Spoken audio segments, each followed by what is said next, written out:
Hello everybody, my name is CulBlu. I'm bringing out this video of me talking about my room, doing some behind the scenes stuff because why not? I have a number of board games to try to do playthroughs of, but I was like, you know what, I don't feel like playing a board game right this specific second, so let me go and just do some behind the scenes stuff because my room is kind of clean because I had a celebration recently that I didn't want to have a messy room for, so I was like, oh, this is as clean as a room's gonna get, so let me go ahead and just do that so you guys can check out my board game shelves, and I'll try to keep the commentary as minimal as possible, but I did this video once before, live streamed. Also, by the way, I live stream on Twitch, which is twitch.tv/CulBlu, that's CULBLU. Feel free to check me out there. But I did live stream a original run through, but the room's a little bit messier and I ended up rambling a lot more. So hopefully I'll streamline things, but I can't make any promises that this video is gonna be under 90 minutes. So you can definitely see the timeline here on the YouTube video if you're watching later. But let me go ahead and start our background music. And we got that going. And I have my little camera set up here, so that way I can use this to walk around. It's on a gimbal. It's just some generic brand, FIU Tech. I guess nobody really cares about that part. But we have it set up like this so I can set it up in the two little rigs that I have. So let me go ahead and switch the camera over to that one. And I'm assuming everything's gonna be okay. I'm assuming you guys are gonna be able to hear me. I'm assuming it's not gonna be any dropouts because I had to take my headphones off because normally I wear headphones. And let's switch over to that camera. And ta-da, here you go. All right, welcome to the room. All right, so I don't know why I set this up this way. All right, hold on. Jeez. All right, we're off to a great start, y'all. One moment. There's the shelves over there, just a sneak peek over there. Sorry, just gotta get this around. Oh my gosh. You know, in my mind, this worked out in a very different way better than what's already happening, but it's fine. All right. Hold on, let me switch this. There we go. So now I got a full view, and yes, so I'm gonna first kind of give like an overview of what my room is. So this is where I do my recording over here. I usually sit in that chair right there. And you can see the monitor right there on the screen, and the other monitor. I know this is about the board game shelves, but I'm trying to give you guys context on where you are in the room. So you can see I have board game shelves over there. I got board games over the top over there. I have board games on this shelf here. You can also see what time it is currently. And then if I move over, not too rough, you can see the main shelf back here. I'm gonna turn on the lights. I don't have better lighting right now, but I'm turning the lights in the room so you can see a little bit better. And then I'll set this camera up on this C-stand that I have here. And we will try to make this not super ultra rambly, but again, no promises. You guys come here for the rambles, right? That is the purpose of my video platform, so I can ramble for 3 hours and we can have a nice enjoyable video experience. Okay, so I got the camera set up and I have no clue what you guys can see. Oh, I guess you can kind of see everything, can't you? Huh? Nice. All right, so let's go ahead and get started on this particular shelf. This is gonna be a little bit, let me get the lights on first. This is gonna be a little bit jarring, mostly because I'm using a C-stand that can hold everything. And I'm just gonna be pointing at stuff and pointing to stuff as we go. So let me try to get this adjusted.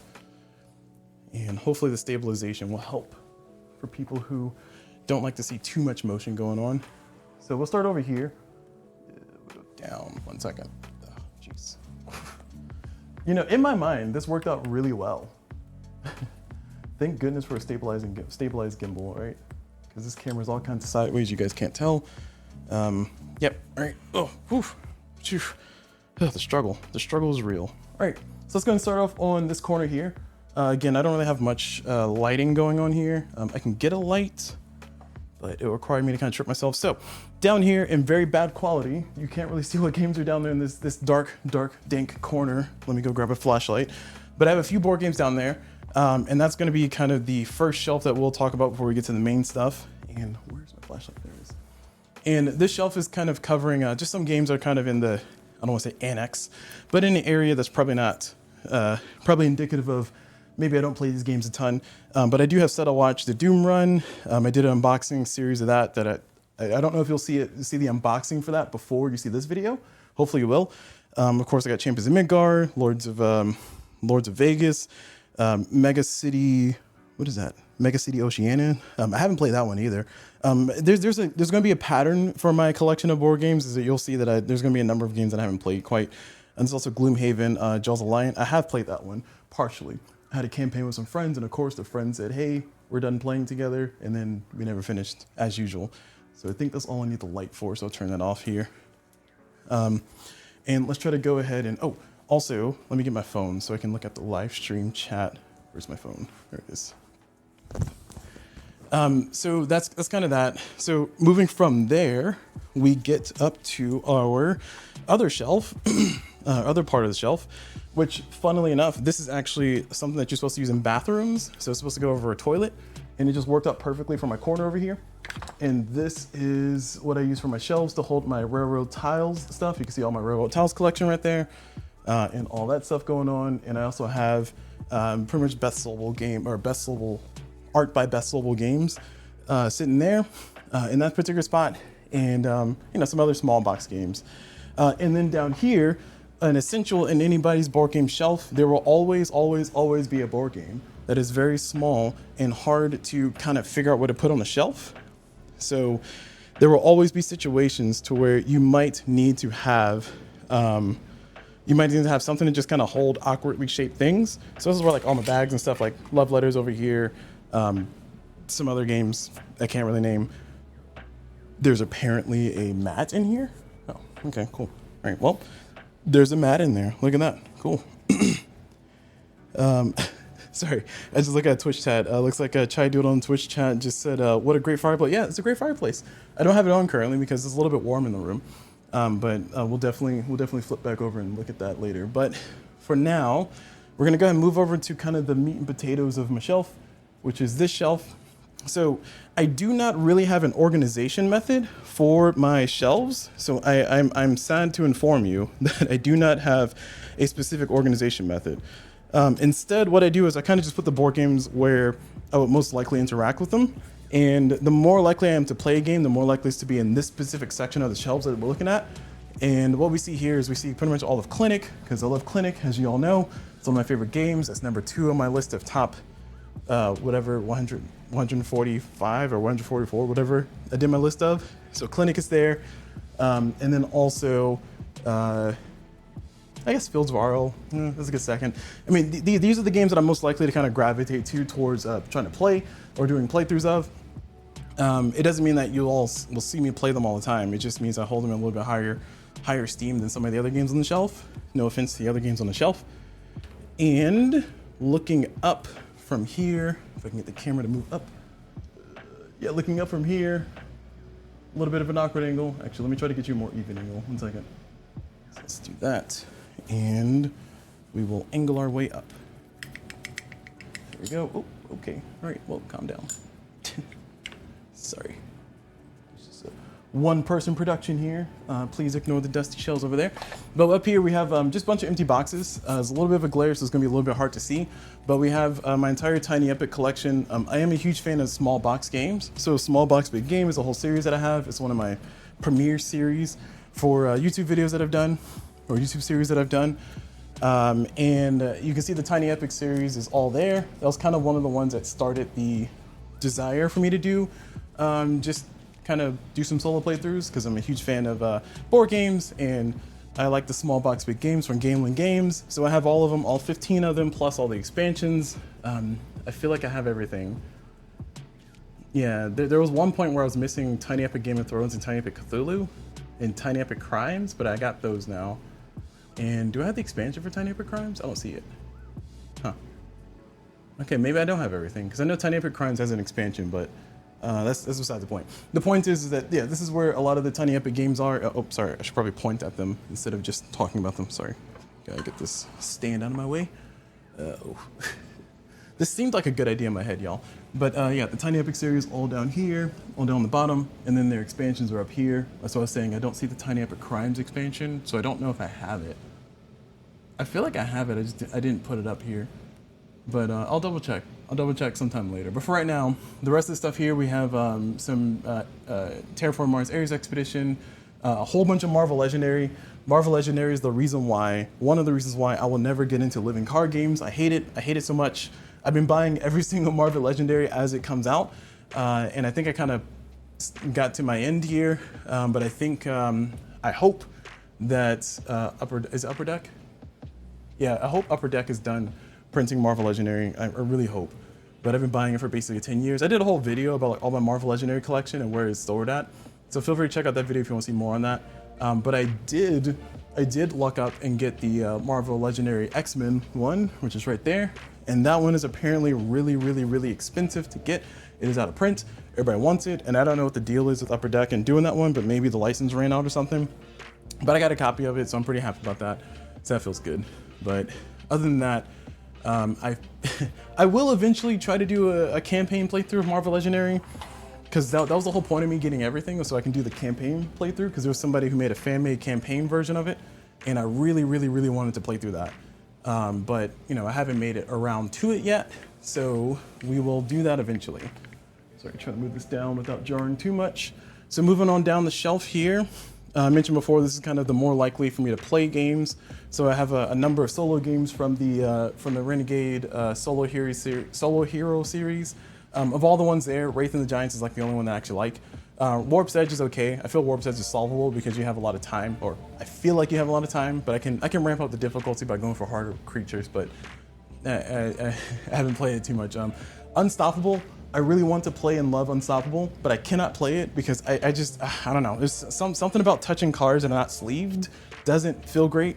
And for those who don't know, Unstoppable is a solo game. I think you can play up to 2 players, but it's mostly a solo game. And you can you build cards as you go, similar to what you do in Mystic Vale, which I do not have.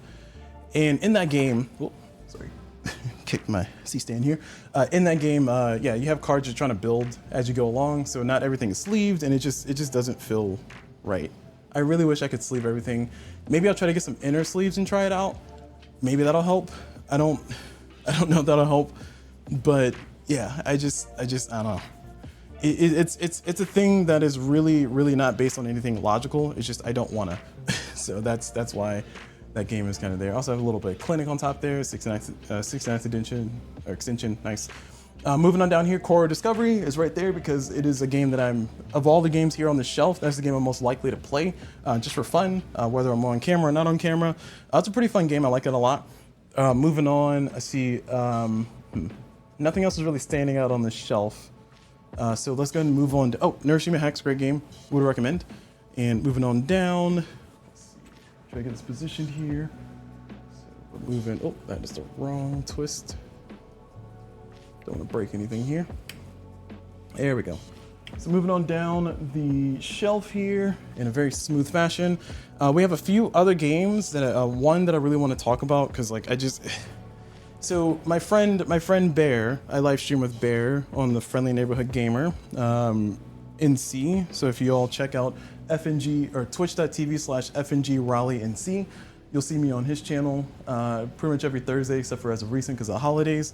But Heat Pedal to the Metal, I learned that there was a campaign version of it, so I went on ahead and got the last expansion that I didn't have. And I might do a few playthroughs of that on live stream, we'll see. I still feel pretty strongly that game works a lot better digitally, but it's not that big of a deal. It's just a board game experience, you know. I play board games to kind of get away from technology while I use technology to record me playing those board games, so I guess I don't really use them to get away from technology. But it's nice to kind of hang around friends and play board games, and it's a nice getaway from the tech hobby or thing to do with your friends while you have music playing background or something. So that goes a long way to say that, yeah, Heat is probably the next game that you guys might see me do a series of once I figure out how the campaign works.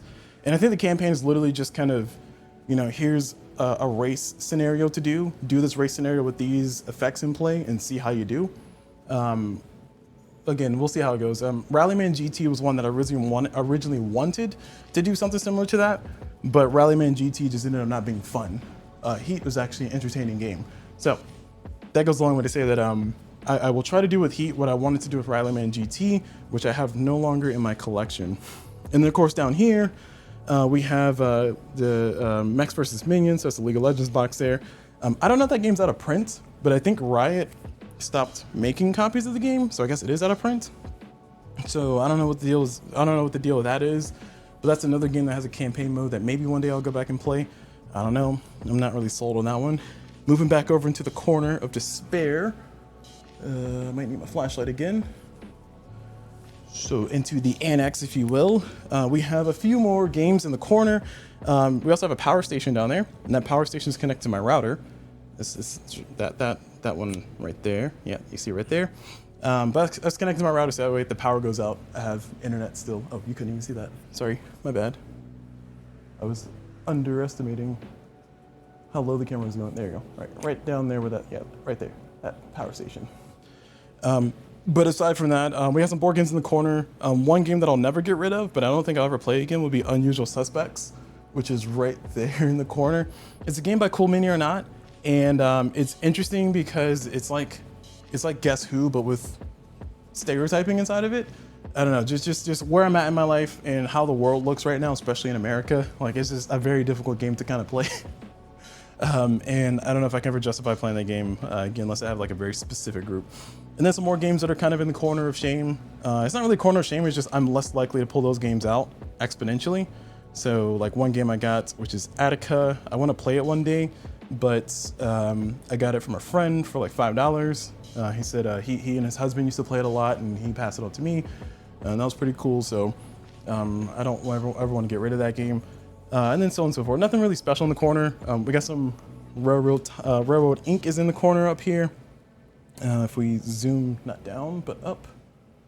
There we go. We got Railroad Inc. up here. Well, you can barely see it, but it's up there. All right, cool. So let's go ahead and get this camera back into a reasonable position. 1 second. And we'll continue our tour. Oh, also, I did mention that I have a lot of GameGenic stuff, not because I'm sponsored or anything, but just because I have it for storing my board games and things. So one thing that you'll see on the shelf down here is you'll see the GameGenic, I think the GameGenic layer is what they're called. Layer? Oh, dungeon. It's called the dungeon. So I gotta zoom down here or move the camera down. But you see these little boxes here. These boxes, I think, if I recall correctly, these two are the GameGenic token layer, or GameGenic game layer, and these two are the GameGenic dungeons. And inside of this one, I think, is G.I. Joe the deck building game, and inside of the other one is all the Oniverse games. I might have them mixed up. I think this is G.I. Joe the deck building game. This is Oniverse. I should probably label them. But essentially, it allows me to hold all my stuff. A bunch of metal coins, because you know I like to deluxify my board games if I can. And we'll see. Is this Oniverse? Oh gosh, this is heavy. This is a bad idea. I'm sorry. All right. Sorry, yeah, G.I. Joe, okay. This is G.I. Joe the deck building game, and then the other one is the Oniverse game. So all the Oniverse games live inside of that box. That way I can kind of take it all with me if I want to. Have I ever done that? No. Could I ever do it? Yeah. So that's why it's in there. All right, nothing else really to talk about on that side. Let's go and move over to this side. And again, I didn't think this all the way through because this C-stand is useful, but it is a little bit cumbersome. So over here, get this back to center. Over here we have kind of my bigger shelf. This is where all the bigger games are. These are games that are, I don't want to say like longer games, but bigger games. So let me hold on. I might have to freehand this. This is now in the way. 1 second. There we go. Less stable, but we at least have the ability to get around this C-stand that's in the way now. But over here we have kind of some bigger games, and these bigger games are the likes of games like Gaia Project, Battlecon, Devastation of Endines, which I don't think they're making that one anymore, which is very sad. I really wish they would make more of it. I think they moved on to, as in level 99, moved on to the Exceed series. So this one here, Battlecon, Devastation of Endines. This is just an empty box. I was gonna store some stuff in it, but it ended up being too shallow.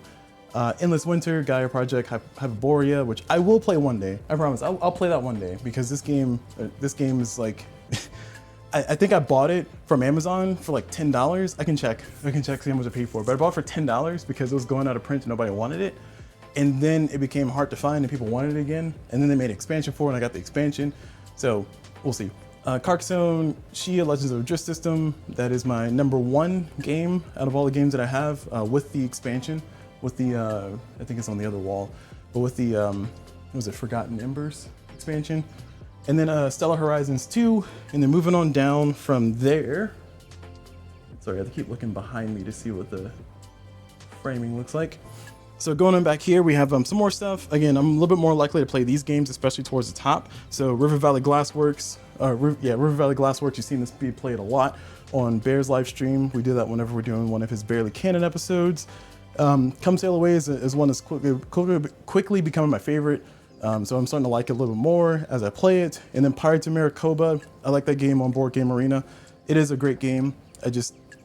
Playing it physically seems like it's a little bit of a waste of a setup to me. But that's just me. Moving on down here, we got the Lost series. So I think the only one I don't have is Search for UAPs, which I forget what that stands for. But I don't have that one. Let me just kneel down here. There we go, get that back straight. And then I got my Lost Ruins of Arnak. Where's my Lost Ruins of Arnak? Oh, there it is. It's behind this. There it is. My Lost Ruins of Arnak is right over there. But I got the expansions for it. I don't have the big box expansion, but I want to get that eventually. And oh, I got Rampage. Look at that. I got Rampage.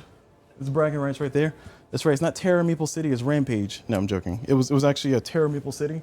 If you don't know, the people who made Terra Maple City first called it Rampage, and then they got sued, and they changed the name from Rampage to Terra Maple City. So it is Terra Maple City. But I got the Rampage version before they had to switch over the licensing, so I got pretty lucky. I just came into the hobby when that was all going on. And then going on from here, we got some more stuff, some more games. Again, I'm a little bit less likely to play these ones down here, like Takanoko, great game, but less likely to play it. Disc Wars, great game. I happened to get some copies of it from Amazon before it went fully the way of the dodo. And then a Concept, and just some more stuff. Nothing really kind of write home about down here.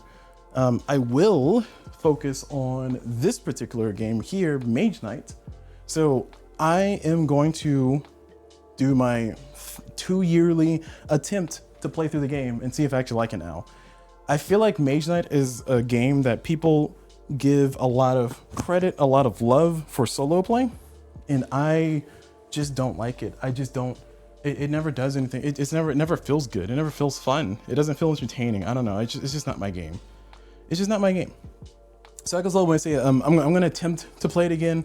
I have all the expansions for it. Maybe I'll change it up. I don't know. But it's a game where every time I play it, I feel like this feels very restrictive and not fun.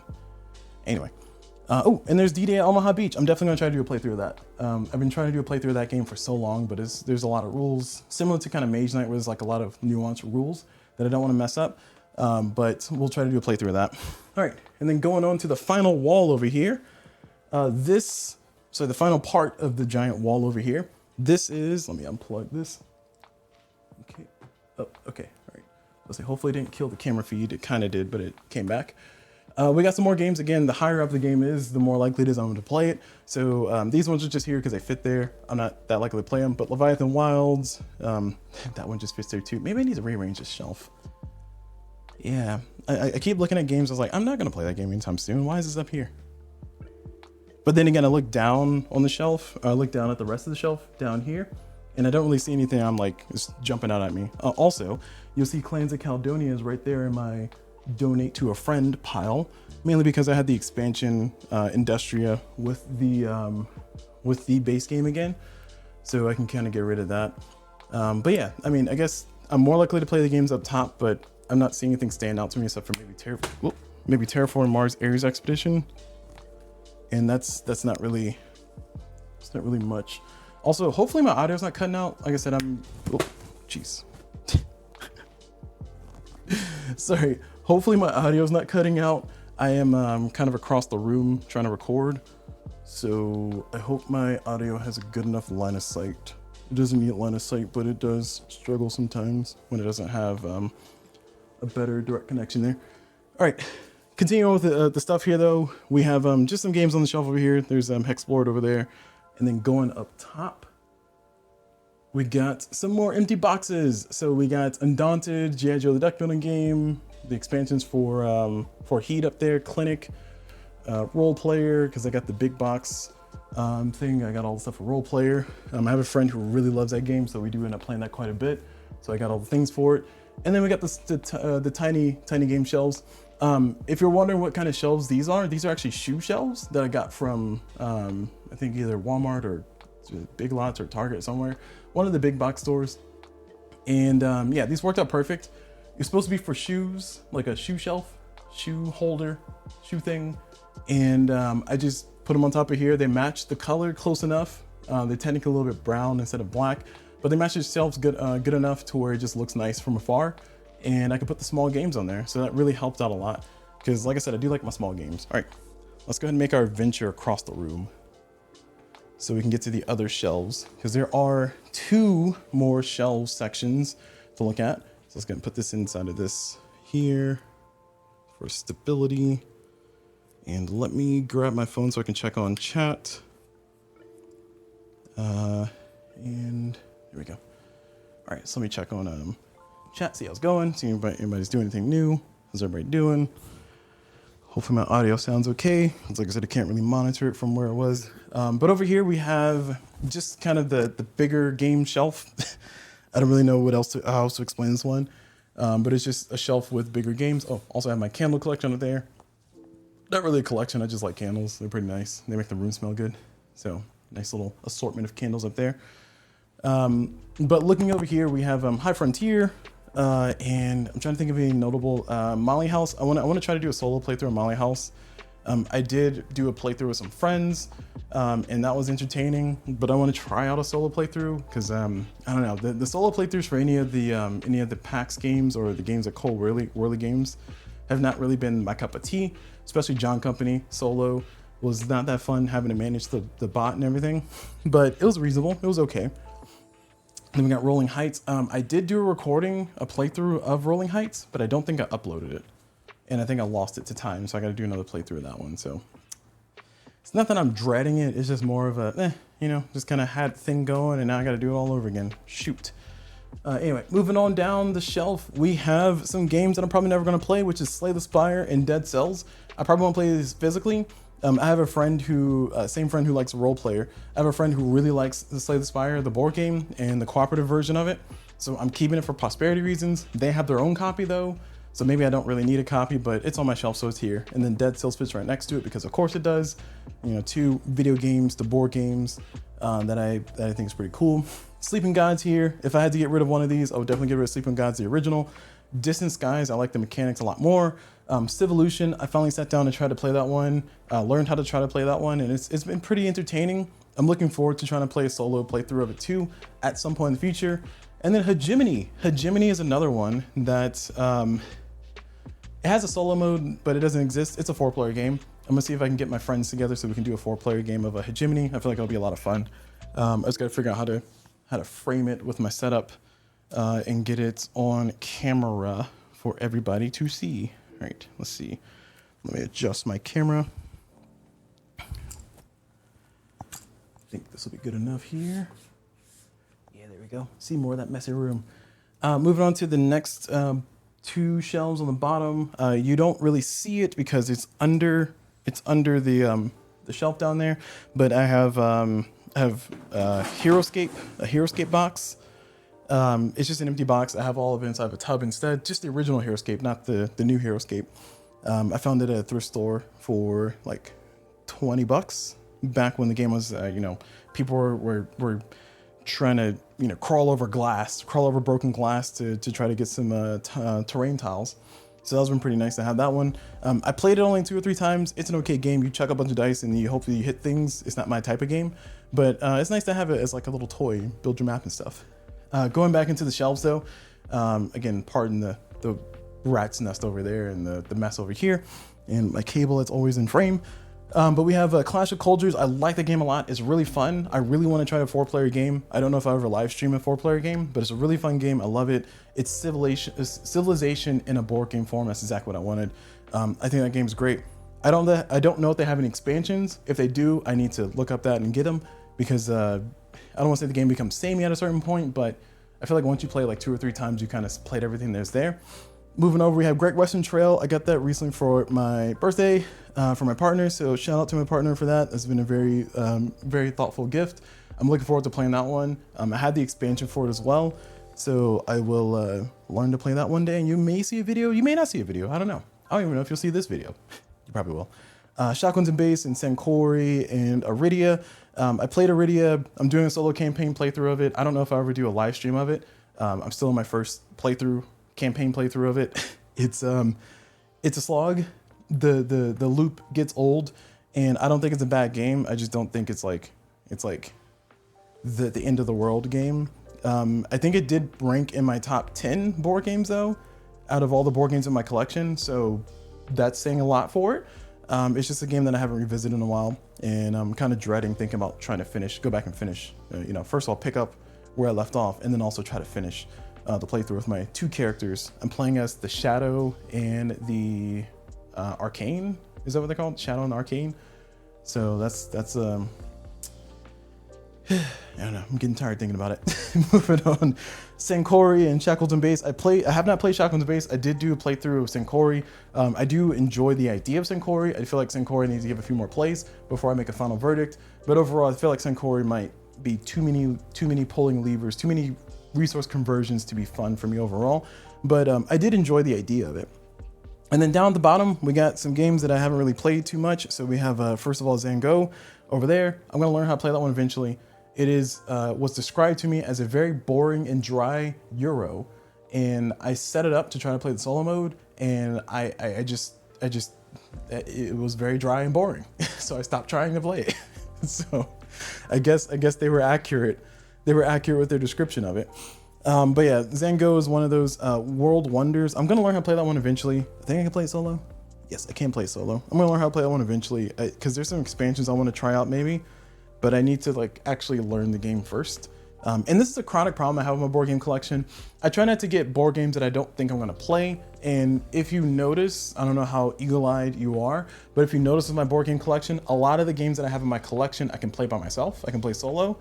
And I also try to get exemplars of the type of category. So it ends up putting me into a situation to where I have, games like Sleeping Gods, both the first and the second one, that are kind of similar in storytelling to a game like Vantage, which you can't really see Vantage, but they're different versions of the same thing, because Vantage is not a persistent story, but Sleeping Gods is a persistent story. So I want to have both.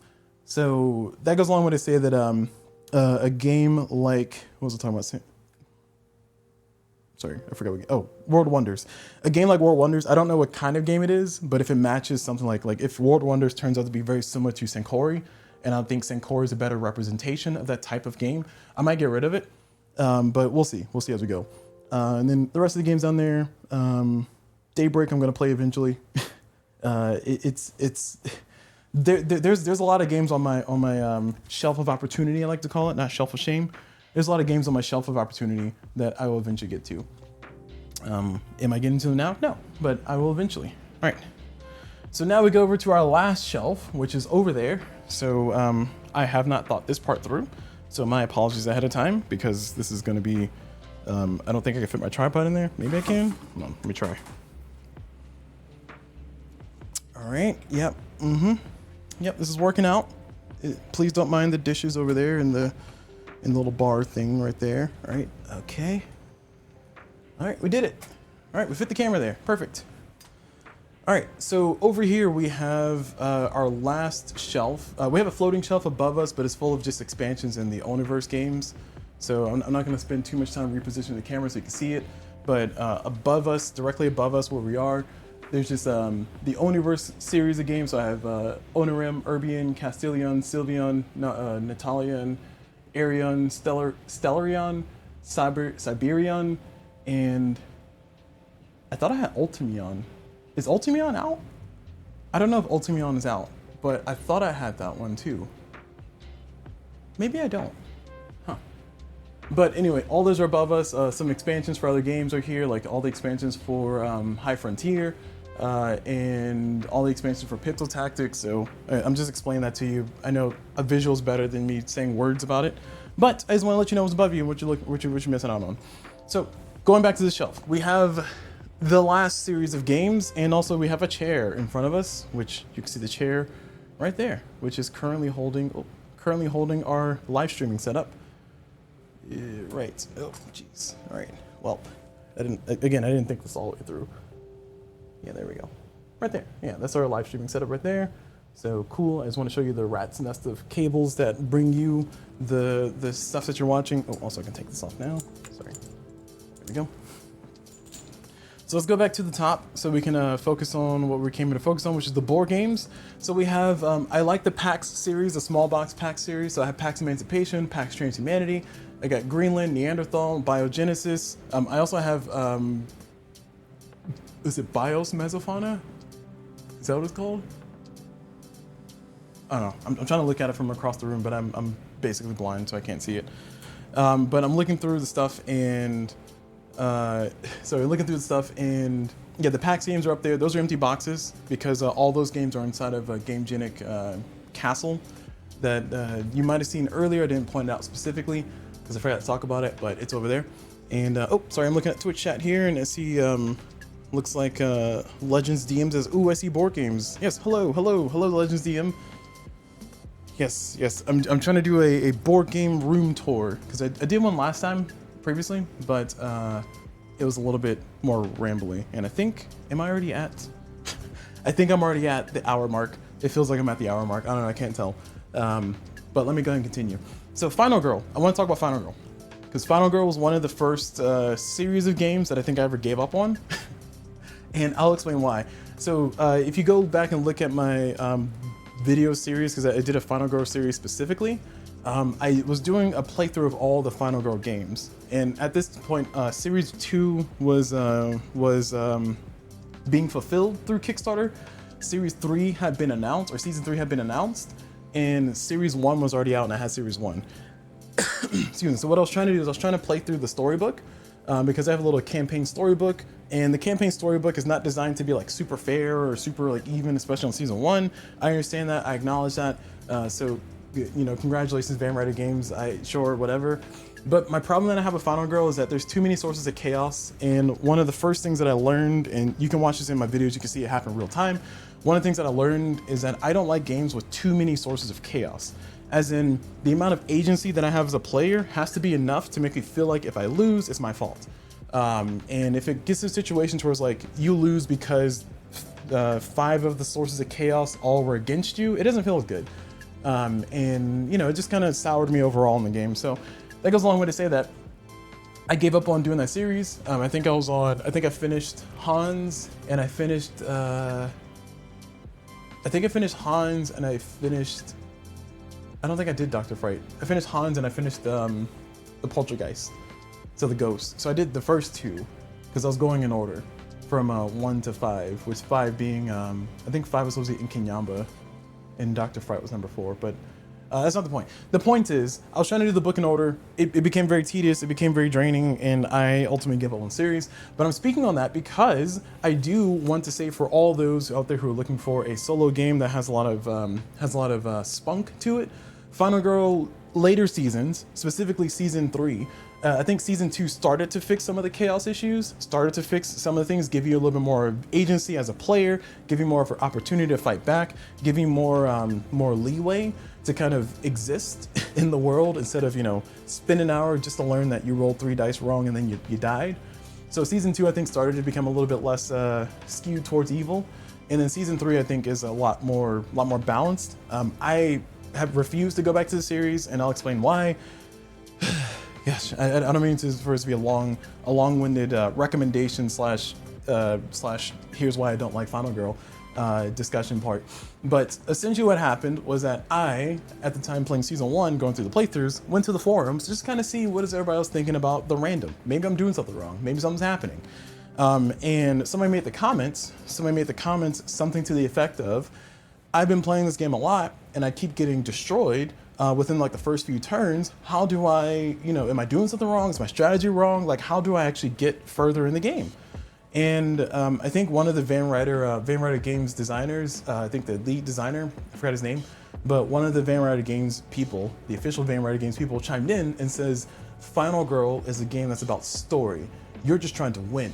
You shouldn't go into playing this game trying to win. You should be going in to try to experience a story and trying to have a good experience of it. If you just go in to try to win, then you're gonna have an awful time. And I didn't like that. That's a very trash thing to say. First and foremost, I get it. You know, you're trying to have a board game for an experience, but this game lasts an hour and a half, and setup requires you to kind of shuffle a bunch of decks. Setup requires you to kind of get the board in place, put all the the innocent people in place. It's the setup is not super swift and quick, is what I'm trying to say. And the other part is that when people are saying that your game is full of a lot of chaos, I feel like as a designer, it would be a really good idea to listen to the feedback and then maybe try to find ways to give people who want to play an easier game. But instead kind of doubling down on this game is difficult and supposed to be difficult, that's very crummy.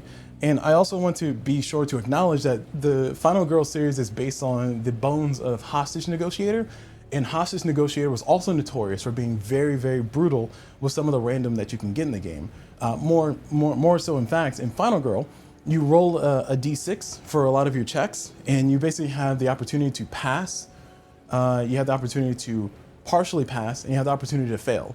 And in Hostage Negotiator, you didn't have a partial pass option. It was either you passed or you failed. So technically Final Girl is easier than Hostage Negotiator, but that just makes me never want to touch Hostage Negotiator personally. But that's kind of the long and short of it. Essentially, yeah, it was very brutal, and the difficulty, especially in Kinyamba. Oh my gosh, in Kinyamba just murders so fast. Ooh, it just doesn't feel good. And it's not because I was moving too slow. It was just because, well, he got a combination of things that just turned out to just wreck my stuff. And I feel vindicated because somebody did a poll on Boardgame Geek to kind of see what people's favorite killer was, who people's favorite location was, who people's favorite season was, and all that stuff. And of all of the original killers in Final Girl, and sorry, I made this a Final Girl rant, my apologies, but all the killers in Final Girl, from Hans, Poltergeist, Geppetto, Inkinyamba, and Dr. Fright, in the order from left to right there. Of all the killers, Hans was the one who scored the highest, as in, out of all the killers, I think they're up to season 4, so there's 20 killers, or there might be, no, they have vignettes as well. So vignettes is in like small single box experiences too. So of all the killers, Hans was number 7, if I'm not mistaken, 7 out of, let's say, 30.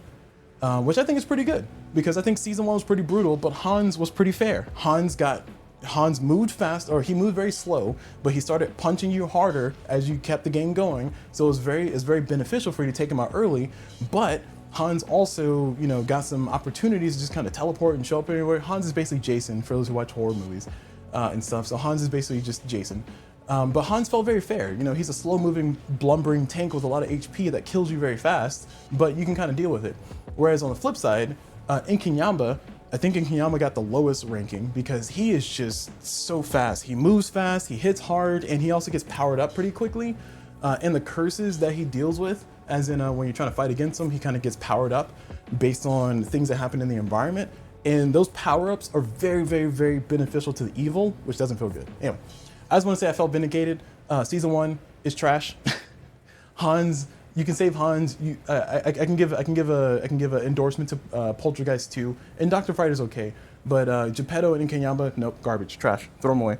Anyway, I just want to get my rant on there. If you do want to play Final Girl, I would highly recommend starting at season 3, maybe season 2.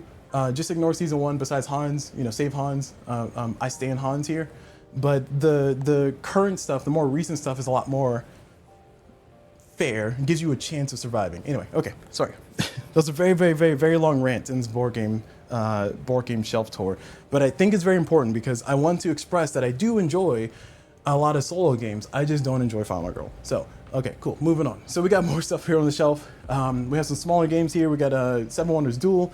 I had that because one of my friends really likes it. I can take it or leave it. Patchwork, of course, classic. And then I got Iron Curtain. Iron Curtain is a great game. I want to point that one out because Iron Curtain is a game that you can have a really quick, kind of tense feeling, a 2-player 1v1 feeling, and it feels pretty good. But also, it's very small. Like the game is literally just 18 cards, a marker, and a score tracker. So you can literally just kind of throw it in your bag and carry it with you. So I do like Iron Curtain. I don't know if it's in print anymore. If it is, I recommend getting it. It's like a very light version of Twilight Struggle. And look, looks like I have in chat here. We have a Blue-Eyed Demon. Oh, wait. Yeah, Blue-Eyed Demon. Final Girl is a solo game, right? Yes, Final Girl is a solo game. And again, I would blindly give my endorsements to Final Girl Season 3 and further. Season 2 started to like become a little bit easier. And by easier, I mean like it gave you a chance. As in you have some ways to get powered up faster. You have some ways to kind of control and manipulate the chaos a little bit more. in the more recent seasons, but season 1 was just very much you roll to fail, so therefore you die, and it's like, oh, okay, well, why am I playing this then? But yeah, Final Girl's a solo game. It does give you a really good experience. It does give you that feeling of like you're playing like a very campy B-movie horror game. Sorry, you're playing the character in a very campy B-movie. You're playing the Final Girl, but also, like I said, all my critiques still exist, so I still apply them to all of them. I have considered maybe going out to get season 3 to see how it's doing, but I really don't want to give Van Ryder Games my money because, like I said, that specifically that comment from the designers, like I still feel very salty about that. I don't know if they took it back, but the fact that you said it, the fact that you had that mindset, you know, I'll pass. That's just me personally. All right, moving on. We have this shelf here with my war games. I did not intend for all my war games to end up on the same shelf. It's just, this is where they fit. So here's my war games. I don't really get that deep into war games. I'm trying to kind of get a good feel for them. So technically, Stellar Horizons 2 is a war game as well. That one's on the other shelf. So that one's by Compass Games, but all my other war games are GMT. So I have Twilight Struggle, Labyrinth, People Power, Fire in the Lake, and of course Mr. President. Mr. President is also a war game too, but it's more of a spinning 10,000 plates game. So you're trying to keep everything balanced without dying. But that goes a long way to say that yeah, these games you can play solo. The solo experience has been very hectic for Fire in the Lake, and has also been very hectic for Mr. President. I mean, Mr. President is a solo game. I would recommend playing Mr. President with 2 players though. So you, or one person being the president, one person being like an advisor. That kind of helps them think through things, because there's a lot of puzzles that you have to try to solve in Mr. President, or Mr. President. So I think it's a really good 2-player experience, maybe even a 3-player experience, like co-op experience going on. So that's something I'll recommend. But of all the games here, Twilight Struggle, actually that's the Red Sea one. Yeah, so Twilight Struggle is probably the only one that I have experience with, and by that I mean the original Twilight Struggle, not the Red Sea conflict in the Horn of Africa.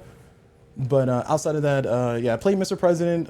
It was pretty fun. The experience kind of got a little samey, and it's a lot of procedural, a lot of charts to look up on. And I really want to try Fire in the Lake with a 4-player game.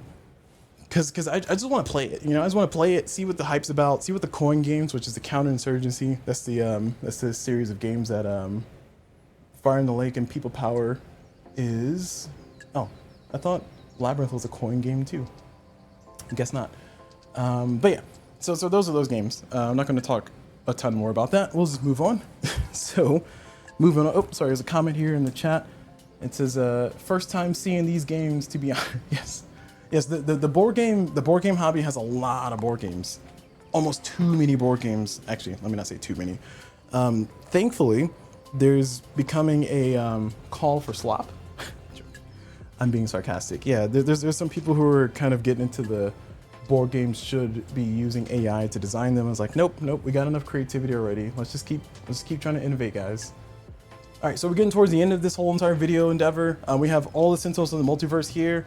This is the not definitive edition.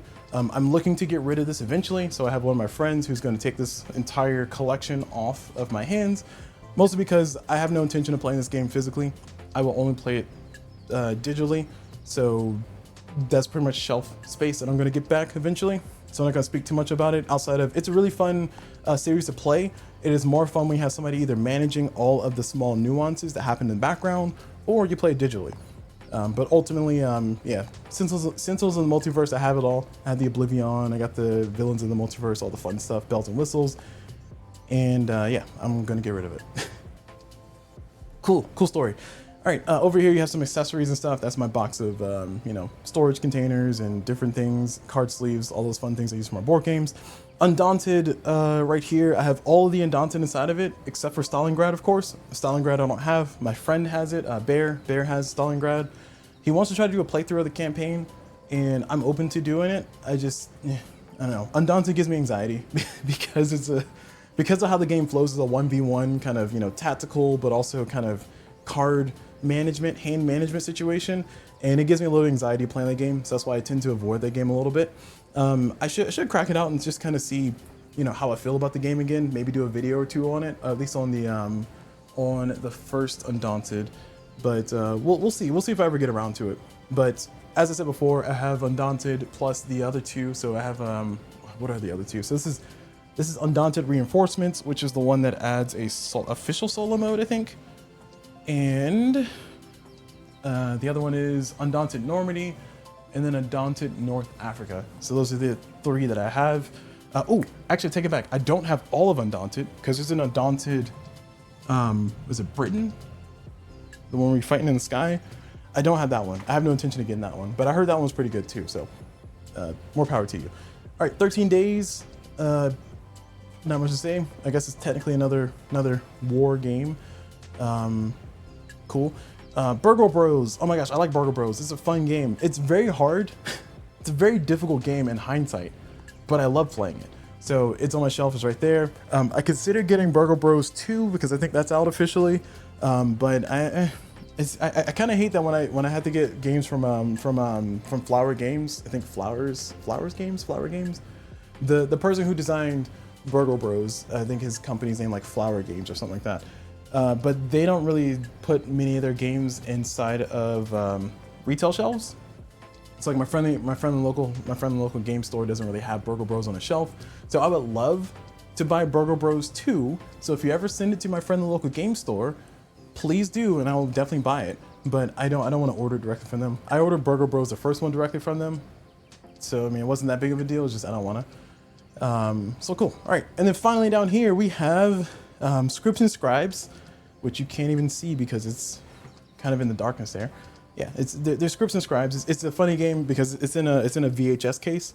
If you know what VHSs are, it's in an old tape case. Man, oh my gosh, am I that old? Ugh, gosh, it's so weird because there's a generation of people who don't know what VHS tapes are. Oh my gosh. Anyway, it's in a VHS case. It's Biblios. If you ever played Biblios, Scripts and Scribes was the first name for it, and then Biblios became the official name for it. So you can see Biblios if I just zoom back up here. Biblios is right there. So there's Biblios. But yeah, so Scripts and Scribes is down there. I also have Watergate and Lost Cities. Lost Cities, great game, great 2-player game. Highly recommend. Stress-inducing, yes, but it also moves pretty quickly. Pretty great game. Really weird math. But what else could you expect from? Is that Bruno Cathala? Wait, who made Lost Cities? Oh no. I was gonna say Matthew Leacock, but that don't sound right. Who's the one that does weird math games? That's Bruno Cathala, isn't it? The one who did Camel Up? I'm just gonna look it up. Give me a second. Lost Cities was designed by Ryan Knizia. Yes, there you go. That's the weird math game guy. Yeah, that guy or that person. Cool. All right. Glad I clarified that. Yes, another weird math game by Ryan Knizia. And then going back to the last one is Gloomhaven. Yes, I have Gloomhaven. Will I play it? Nope. But I have it plus all the expansions. If it's any consolation, yes, I have Gloomhaven. No, I do not intend to get rid of it. But having Gloomhaven and having Gloomhaven Jaws of the Lion has encouraged me to not get Frosthaven. I enjoy Jaws of the Lion because it's like a nice storybook experience. So you can kind of just put the book on the table, open it up, and there's your map. And I love that. I like the idea of Gloomhaven as far as like building your map and kind of playing it. But I'd rather play Star Wars Imperial Assault than play Gloomhaven. That's just me, because the loop of Gloomhaven is mostly it's kind of billed as or thought as a board game to where you're kind of doing a role-playing game on rails, to where you're kind of doing like some card playing mechanics, some hand playing mechanics in between. But in reality, Gloomhaven, from my interpretation of things, is more of a kind of a level battler game, hand management game with a little bit of RPG in the middle, in between each round that you go. So that to me is not as fun. So I'd rather play Star Wars Imperial Assault because at least I can kind of get the little tactical mini thing going. But yeah, that's pretty much it. All right, so let me go ahead and walk over to my normal seat. 1 second, just walking across the room here. All right, cool, perfect. And we'll switch our camera back over to the overhead view. So we are back. Oh man, that is very bright. 1 second. There we go, we're back. So we're back here to the overhead camera. And yeah, so that's my entire board game collection. There are other board games. Yeah, I have another small section of board games. More specifically, I have a lot of small games. So I do have some small games that you didn't see on the shelf that are in like a lunchbox. So it's not like I have another room of board games. No, that's not true. But yeah, I just wanted to kind of do that little room tour because some people are like, wow, you have a really cool wall of board games. It's kind of one of the first things people see when they come over to my place. And also, if you watch some of the early Barely Canon episodes from Friendly Neighborhood Gamers YouTube channel, you'll see that he used that as a backdrop for his talking about, different games and talking about different D&D stuff initially. We moved away from that, but it's one thing that he did do earlier on. And as far as my board games though, I do appreciate my collection. Part of me does want to part ways with like some of my games, not every game. Let me be more specific. I intend to have as many board games as I can. So there. So I said it. But also, sometimes I wonder, is like, I could put like a chair over there if I just remove the shelf. I think about it every once in a while, but not enough for anybody to fear that my board game collection is going to grow any smaller. I am in the process of cycling through games as usual. So you'll see me, you saw Clans of Caledonia was over there in the donate corner. You see I'm trying to get rid of my Sentinels of the Multiverse collection because I'm not going to play it physically. So might as well save space or make space for some other games. I do want to try to get a few more war games or GMT games, kind of the chits and tokens games where you kind of get the little paper map and you get the little pieces moving around. I want to try a few more because I feel like there's something there that I would enjoy, but I just hasn't hit for me. D-Day at Omaha Beach is the closest that I've come to saying, wow, this is a really cool experience. I like this. Whereas Fire in the Lake, I can see where it can be a lot of fun, but it just seems like a lot of work to get to it. So I don't know if I would fully enjoy like coin games or different games like that. Maybe I just need to find the right one. I don't know. Sorry, going back into the chat. See, we have a Blue-Eyed Demon says, cool games in collection. Thanks. Yes, I try to, like I said, keep certain games in my collection. Like for instance, you did not see Seven Wonders. You did not see Catan. I do not like those games personally, but if you like those games and enjoy them, hey, more power to you. I'm not gonna yuck anybody's yum on that particular front. I will definitely talk junk about it. Talk about, man, you're playing that boring game. Wow, you're playing dice rolling simulator. Ooh, have fun. No. But yeah, for our board game collection, like I said, I try to get like exemplars of certain type of things. So I guess just kind of getting into the summary of things. I have a lot of games in my collection. I have some games that were, higher on my list of things that I really wanted to play, like Final Girl, that fell down way lower on the list because of things like mechanics that didn't mesh well.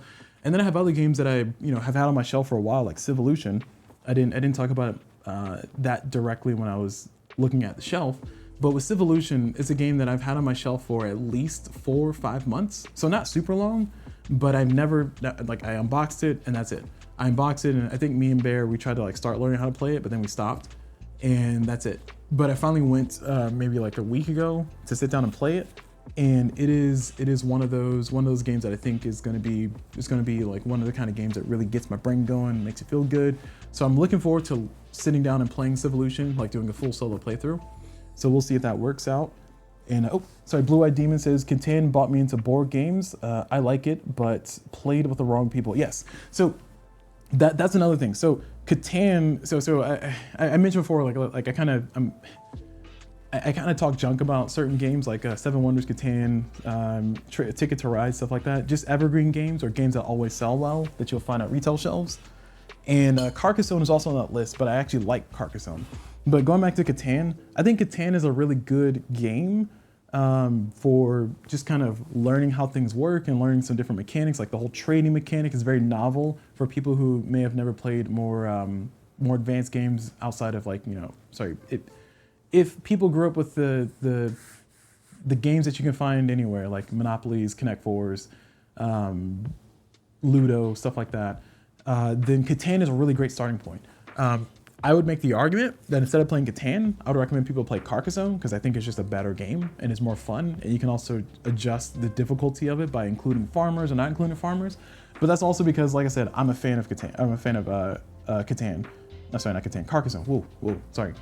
Spoke blasphemy for a second. My apologies. But with that said, yeah, Catan is very effective at getting people into board games, and I do appreciate the thing that evergreen games like Seven Wonders, like Catan, like Carcassonne, like Ticket to Ride actually does for people. And I would go even further to say that games like Ticket to Ride and games like Seven Wonders are great for families that are looking for something interesting to do, that's not sitting around watching TV, families that are concerned about their kids being too connected online at a younger age, and it can bring the family together to play the game and kind of enjoy it. Now, all that goes a long way to say that Catan is not in my collection. If I did have a copy of Catan in my collection, it will probably be Catan Starfarers, because I've heard really great things about that one. And I am looking forward to maybe playing that one day. And also, I don't know if you all saw it on the earlier side of my shelf, but I do have Risk on my shelf. And it's not because I like Risk, I actually hate Risk, but I have Risk Star Wars, which is actually a remake of Star Wars The Queen's Gambit, which if you don't know what that one is, I would recommend looking that up on YouTube if you have a chance after this video, of course. But Star Wars The Queen's Gambit was a really cool idea where you had 4 different arenas that you're fighting in, and you play cards that will activate certain arenas, and you and one other opponent are trying to go back and forth to try to win the overall war. And it's a really cool idea because you have like these, you have like, okay, I'm going to activate the lightsaber duel, and I'm going to activate the troops on the ground. And then your opponent might say, okay, I'm going to activate the space war, and I'm going to activate the lightsaber duel. And then you go and fight and you do your stuff. So that's a really cool idea. So I do have Star Wars Risk on my shelf. I think that's like the only game that I can think of that people might question given my board game snobbery, to be honest. Sorry, going back into chat here, is Blue Eyed Demon says that never played Ticket to Ride or Seven Wonders. First five games I got is Catan, Lost Ruins Arnak, nice, Hegemony, whoa, Andromeda's Edge, ooh, you jumped right in. And Dune Imperium. I'm a big fan of heavy games. Yeah. Sorry, as I was reading that list, because you said Seven Wonders, I was like, okay, Ticket to Ride, okay, or sorry, you said Catan, okay, Lost Ruins Arnak, okay, you're kind of stepping into like the, hey, this is what the gamers want, it's got electrolytes, it's what the plants want. And then you said Hegemony, I was like, oh man, you jumped straight to Hegemony. Oof. Yeah, Hegemony is a great game. It's on my list. I think it's number 4 in my top list. And then going on, Andromeda's Edge. I've heard really good things about Andromeda's Edge. I feel like I got something else instead of Andromeda's Edge, because Andromeda's Edge was similar to another game, and I got the other game. I don't remember what the other game was though. And then Dune Imperium, my friend has that one, and he loves Dune Imperium. I don't really play it with him, mostly because I guess it just never came up, but he loves Dune Imperium. And the 2 or 3 times the 1 or 2 times that I played with him, actually we played twice. The 2 times I played with him, I did enjoy the experience. I just don't have it in my collection because he has it, so that's my excuse. Dwellings of Everdell, no. Okay, maybe that's what it was. No, I think Dwellings of Everdell, yes, that is the other game. I don't have it. I was gonna get it over Andromeda's Edge. That's what it was. And I ended up getting neither. I don't know what I got instead though. Oh, I know. I got Revive instead, which is very different from all those games. Anyway, yeah, Revive is another great game. Oh, also, if you check out Boardgame Arena, or BGA, if you know about Boardgame Arena, you can play some of these games on my shelf. Like for instance, Dead Cells. That's a game that I'll never play physically because I can play it on Boardgame Arena. And then also Revive is a game that I think works better on Boardgame Arena than in person because you can undo. So there are some games, some like really big games that are on there, like Apiary, the game with the space bees. That one's on there. And I'm not sponsored by anybody, but hey, Boardgame Arena, if you want to sponsor me, feel free to let me know. All right, sorry. Okay, so I'm just rambling here. So this is I'm gonna go ahead and bring this video to a conclusion now that I've successfully made it to the 1 hour and 3 minute mark. Oh, sorry, we have another comment here from Blue Eyed Demon. Dwellings of Everdell is father to Andromeda's Edge, but different style. Okay, yeah, understood.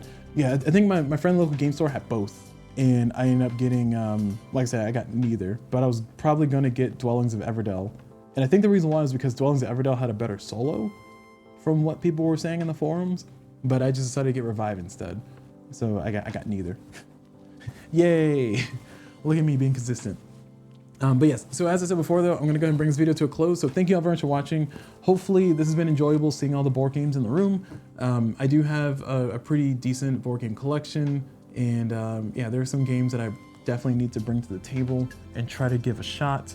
I will eventually try to play Mage Knight again. If I do, I will definitely try to make a whole video series out of it just to explain how much I don't like Mage Knight. but Mage Knight is like the quintessential, you like playing board games solo, you gotta play it. And it's like, I played it and I was like, I'd rather be playing Shia Legends of a Drift System. It's just, Shia Legends of a Drift System is my #1 board game of all time. And I think Mage Knight didn't even make it into my top 50. Actually, let me check, because I just don't like that game, hold on. Sorry, I didn't like my experience with it. Let me be more specific. I did play a game with some of my coworkers because we were stuck in the office, and I did play with them, and they enjoyed the experience a lot.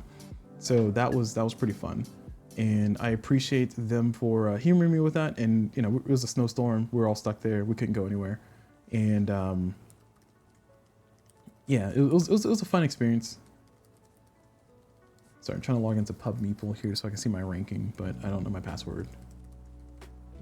Oh, found my password, I got it, yay. All right, dismiss.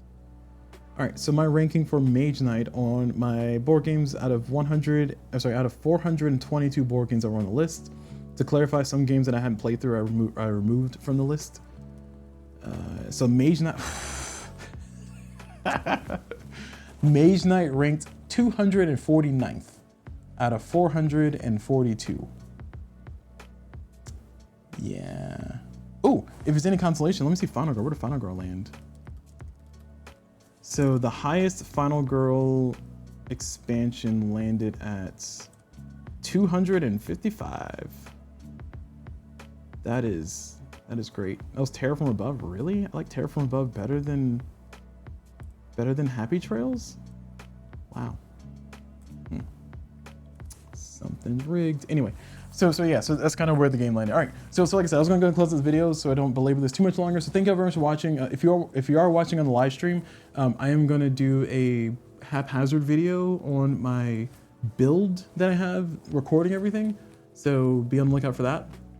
So I'll still be here. And if you're watching on YouTube, you'll eventually see the video where I talk about or ramble about my my setup that I use to live stream. This series of videos is just gonna be just kind of behind the scenes stuff.